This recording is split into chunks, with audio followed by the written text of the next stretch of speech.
0-0, bottom of the third we go. Volts looking to get something against the hard-throwing lefty Emily Kennedy, the rookie out of Texas A&M, having a great start so far, trying to match Rachel Garcia. Welcome back to Rosemont, Illinois. There's Erin over Now we have Bandits softball player Erin Coffen is now going to interview while she's on the field, and let's go and listen to her on ESPN 2 for this tonight's game, and let's listen in. So not much of a break, but my second week I got to go home and be with family for a little bit, so that was really rewarding and good to see them. I haven't been home in like 6 months or so it was really good to see them. Deja Mulipola leading off the inning, 8-9-1 for the Volts here in the third. Erin, when you look at how you're performing this season compared to last season, I know you and I talked a little bit about this in Louisiana, but for people who don't know, what do you feel like has been the biggest difference maker for you this season compared to last pro season? Yeah, I mean, last year I came off my senior season going into my rookie season, so I was on probably month 5 or 6 of playing softball, so I was pretty worn out, but I mean, everybody's in the same boat that's coming off college. I just think I didn't prepare myself well enough mentally. I think I just let my mind get to me, and I didn't talk very nicely to myself most of the time, so I think this year it's just a lot different. Base hit for Deja Mulipola to lead off the inning. That'll bring up Sierra Briggs, the center fielder from LSU. This year you spent at Florida as a graduate manager. What was that experience like? It was absolutely awesome. I can't tell you how much I learned from Coach Walton and Coach Thomas. Yeah, it was spectacular. I got to do defense with them a lot, so I think I improved really well defensively and became more versatile. Did you have any background with Keegan Rothrock, 2 Gatorade Player of the Years out of Indiana? Was there any familiarity there? No, not. I mean, I knew of her obviously because she was the big name in Indiana outside of like me and a few others. So obviously I knew of her, but I never faced her. Into left field, a base hit for Briggs. Back-to-back singles to start the third. Yeah. Okay. Here we go. Okay. Chance here for Danica Coffey.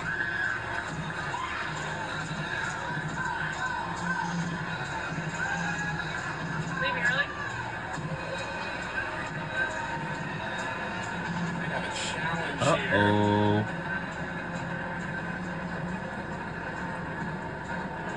Back to Erin in just a moment.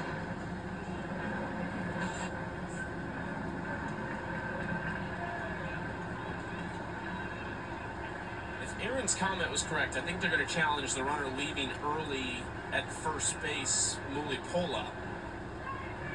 Our first one of the second half. Didn't take long. Unfortunately, 2025 will not be remembered for the year that the umpire Mike just crushed it for the entire year. Between the college season and the pro season, Chucky, it's been a little bit of a struggle. It's an epidemic. It works so well for a couple of years, and we got a little spoiled because it's nice when we can hear them. And then now we're back to the old days where it's kind of hit or miss. But yeah, I have a feeling they're looking at if she left early, and that was pretty close there at first base. Let's see. She's off. Yeah, great. I mean, sometimes as a fan of softball, reviewing this runner leaving early has been the bane of my existence, but when it's for real like this, that you really see her leave early, you're not just doing it just to try something, throw a Hail Mary. I mean, it is a great get by the Bandits dugout because she's going to be called out. And with a couple of hits in the bottom of the order, going to pull that momentum right back and get an out right here.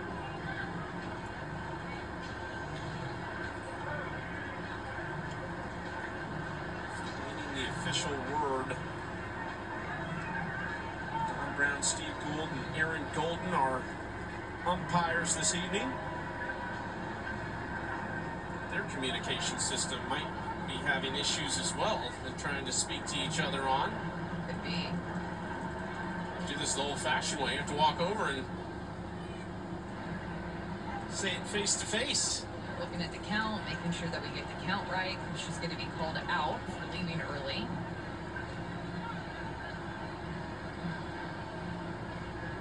Just a momentum killer, too, after back-to-back base hits.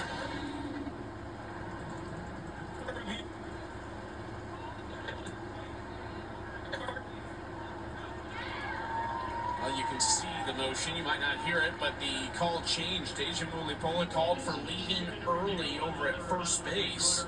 That'll be the first out of the inning.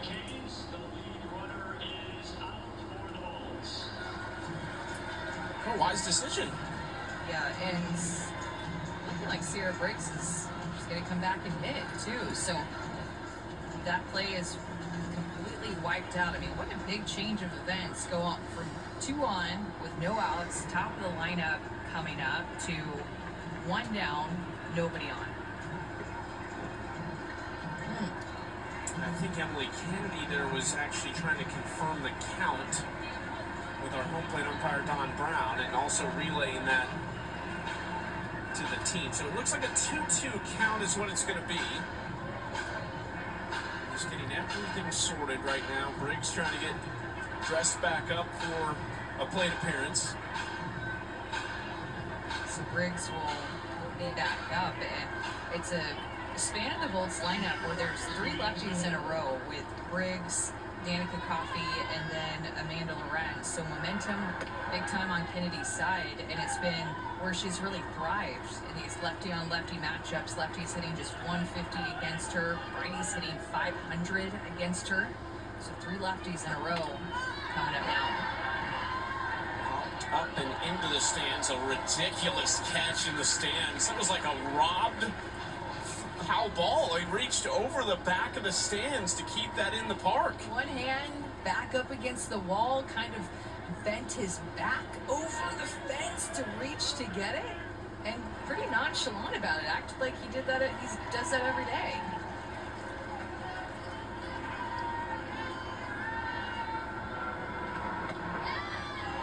It's a great catch. It's a 3-1 count. Count was a little bit off early in this at-bat. We're getting everything back in order now. 3-1 the count to Briggs. Inside ball 4, so she'll reach first base anyway. Okay, Erin, can you hear us again? You want to have first base back right here? Yeah, let's do it. No. Okay, good. Yes, I can hear you. Sorry. Now let's listen to Erin Coffell. It's now still interviewing on ESPN2 on TVU Lounge. She's on the field tonight. Let's listen in once again. But there were like 1 or 2 things. Oh yeah. That you felt like made the biggest difference. So let's listen in once I again. just think he made me play third, short, and second. So I was constantly going from one position to the next, and I just like, it wasn't like on purpose, but I just became a lot more versatile in what I was doing, and I had to make quick adjustments. You know, different angle on the other side of the field at second base, and then third base you got to be a little quicker and lower to the ground. So I think it was just making quicker adjustments, and I think that just helped me overall in the game of softball, especially at the plate as well. 1-1 count to Danica Coffey, back to the top of the order for Volts with 1 out and 1 on. Good, yes, that girl. Erin, just a different process, obviously, coming out of this year as part of a coaching staff versus a player, and we always talk about the prep for you guys as athletes, how difficult that has to be. What was it like for you going, especially when you get in a week where you have a midweek game and then you have an SEC game? How did you prep for this season? Yeah, I mean, it was tough. I mean, I wasn't a coach, but I was, there for 5 or 6 hours of the day. But I think it just showed me a different perspective on the game of softball. I had to learn to really prioritize my stuff at the beginning or the end, and then, be the best that I could be, manage with the softball team. So it was sometimes I was late at night after a big week, and I was like, all right, going to hit. Going to hit in my game clothes, so you just kind of do what you got to do. But yeah, it was tough at sometimes, but it's the game of softball. I love it. I'm doing it for a reason, so. We have loved watching you this season. Appreciate the time, Erin. We're going to listen in a little bit the rest of this inning. Thank you. Hard hit to right center field. Long run for Zirkle, but over to make the catch for out number 2. I felt like Alfred should got a little bit more of that. Jammed just enough for that. Just a shallow fly ball to the outfield that just kind of died.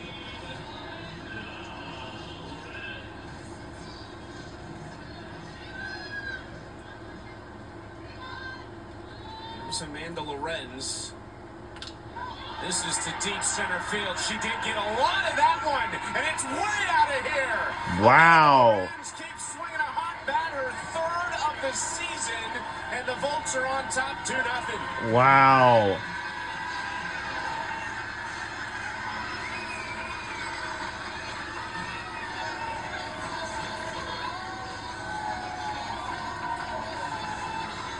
Doesn't matter where she's at in the order. That's the result you're going to get. I was just about to say, too, Chucky, if she would have let one pitch pass, I was going to say, you have to be careful here.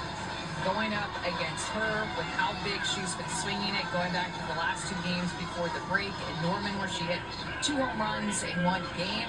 She is a determined Amanda Lorenz. We saw that in the series at Norman. And she's been playing like it. She's been swinging